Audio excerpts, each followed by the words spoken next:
Following his death, Charlie Kirk has been praised as a hero and a symbol of American values. He is set to be posthumously awarded the Presidential Medal of Freedom and was recently granted October 14th as a National Day of Remembrance. This whole situation has led to much debate, with many quoting Kirk in order to show that he was racist, Islamophobic, bigoted, and more, while others have defended Kirk by pointing out that many of his most cited quotes are taken out of context and that his words have been twisted to make him look bad. In this video, I want to take a look at Kirk's words in context. I believe that I can show that Kirk used inflammatory rhetoric to fearmonger, particularly about black people and immigrants. To those of you that were fans of Charlie Kirk, I am sorry for your loss, and I do not intend to insult you or Kirk with this video. Instead, I intend this to be an honest investigation so that we can all accurately judge how Kirk should be remembered. With that in mind, I hope you watch this video with an open mind and respond to it in good faith. To start, we will take a look at the episode of The Charlie Kirk Show from May 19th, 2023. This segment is about 10 minutes in length. I will summarize some parts of it and show you direct quotes for others. After this, I'll discuss what Kirk said and explain my points. I've included the link to this episode in the description so that you could watch it uninterrupted if you wish. Kirk starts off by reading a message from one of his viewers that asks him for his opinion on the City by Karen viral video and the use of the term Karen more broadly. The video in question shows a dispute over a rental bike. He describes what rental bikes are and then describes what happens in the video. He doesn't show the video, so I've also left a link to that in the description. After describing the video, he says that the woman has received a lot of bullying online, but this backlash was unjustified because she actually paid for the bike and was the true victim in this altercation. He says that it is a common thing in New York for young thugs to push these rental bikes back into their stands, so that the person who bought it essentially wasted their money and needs to buy it a second time. Then he says this. Now, were they trying to hijack her? Were these blacks trying to go rob her? Happening all the time in urban America. Prowling blacks go around for fun to go target white people. That's a fact. It's happening more and more. He talks a little bit more about how the clip has been discussed online and how the woman's lawyer has spoken to the press, saying she is innocent of any wrongdoing. Then he almost repeats what he said in the clip I just showed you. Take a look.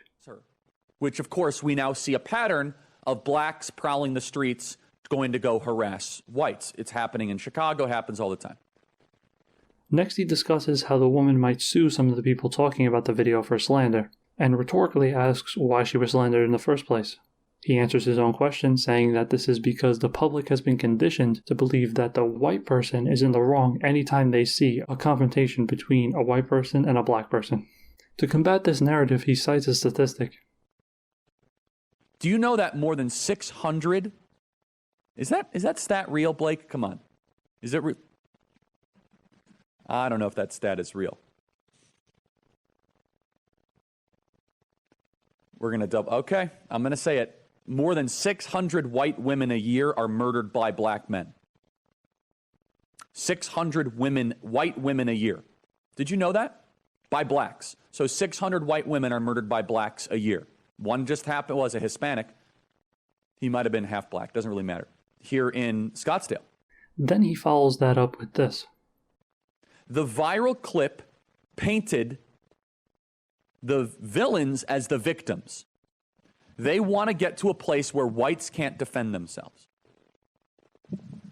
He goes on to say that there is a double standard and tribal thinking in cases like this. After that, he circles back to the term Karen, and then says the left would love a race war. And they also just want to start a race war. The left would love to see a race war. The summer of 2020 was the beginning stages of what they wanted to try to see create. He continues to talk about the name Karen a bit more, and that's where this clip ends. Now that we've seen what Kirk had to say in its full context, let's break it down. This segment is a great example of Kirk's use of needlessly inflammatory rhetoric. Many of you probably already know that the situation in the viral video was not as Kirk portrayed it, but for the sake of the argument, even if we grant Kirk that his description of the altercation is correct and the woman was innocent of any wrongdoing, his takeaway that black people are prowling the streets and harassing white people is not only a huge leap in logic, but also just outlandish. There are plenty of statistics on crime, and there is no way to slice any of them to indicate that groups of black people target white people. Economic circumstances are a much better predictor of crime than race is. That's been shown time and time again. Also, black people are more often targeted for being black than white people are for being white, which you can easily see by looking at the rates of hate crimes. Close to 50% of racially motivated hate crimes are committed in the name of anti-black bias, where only 15% are committed in the name of bias against whites. Stats like that paint a very different picture than the one that Kirk did. So no, it's not a fact that groups of black people target white people. It's bad enough that what Kirk said is not true, but keep in mind the impacts of those words. They feed into and reinforce racist attitudes and stereotypes of black people being criminals, many of which originate from the time of American slavery. The next one of Kirk's points I want to address is the statistic he cited. He said that about 600 white women are killed by black men every year. I tried to find any statistic that even remotely resembled this one, but came up with nothing. Kirk does not cite his source, and looking up the claim word for word results in no similar figures appearing. By the way, there is no report that specifically says how many white women are killed by black men every year. So that's pretty bad, but Kirk was incredulous at first and hesitated to read that supposed statistic until he was reassured by one of his crew members. So let's cut him some slack.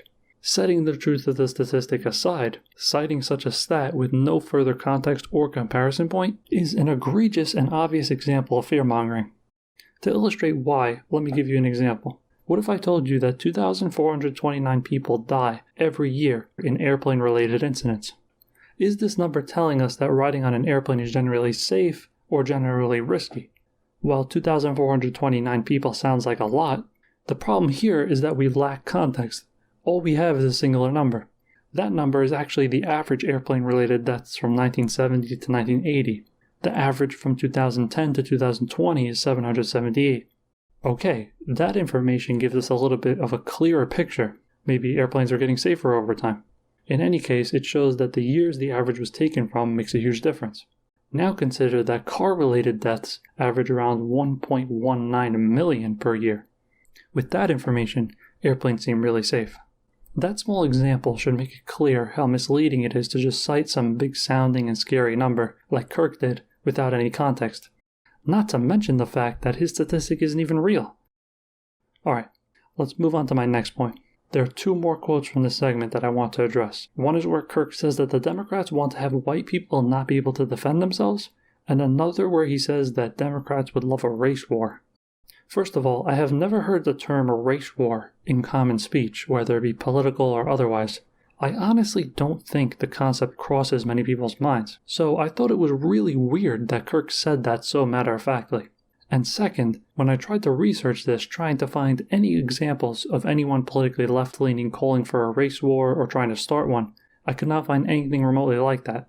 Instead, I found countless examples of crimes committed by white supremacists who wanted to start a race war.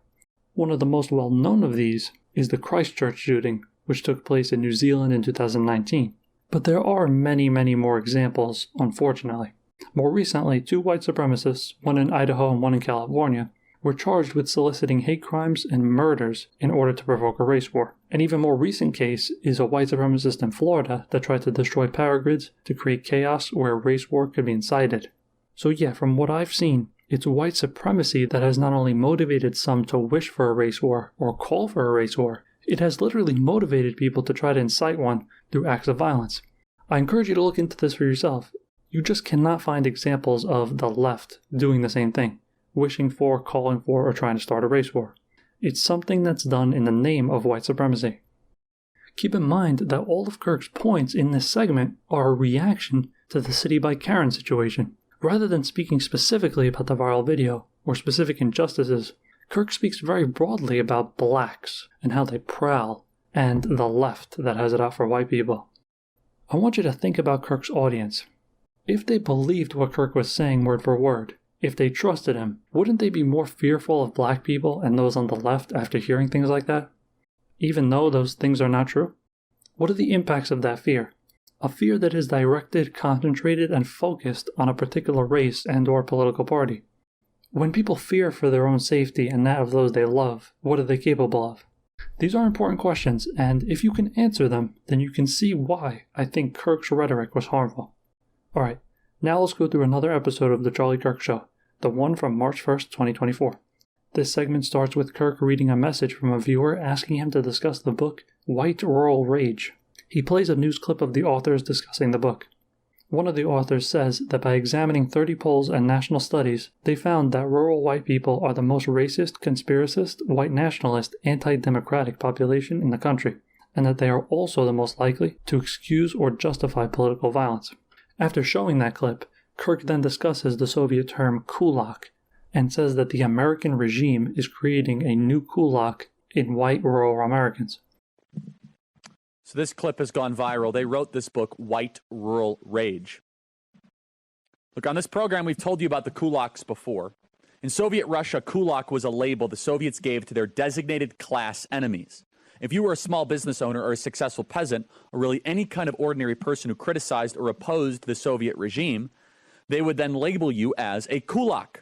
And that was enough to justify taking your stuff, sending you to Siberia, death camps, or shooting you and your entire family. In America, the regime is creating a new kulak. The new kulak are ordinary middle Americans. Rural white people are the acceptable target of American life. He says that they are the scapegoat for many societal ills, despite being only about 20% of the population.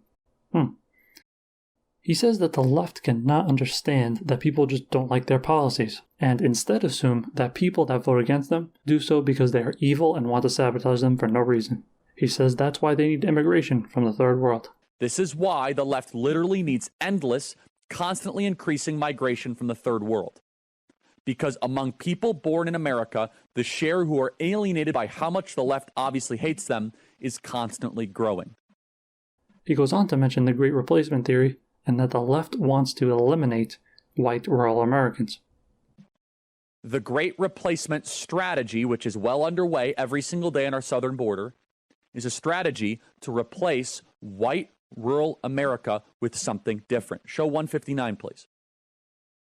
They hate that they don't live in big cities. They hate those of you that live in rural and small America. They hate those of you that own land and have guns and believe in a better country.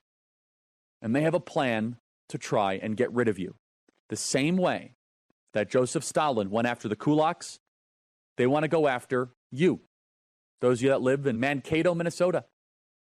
You live in Marshallton, Iowa, Evansville, Indiana, Peoria, Illinois.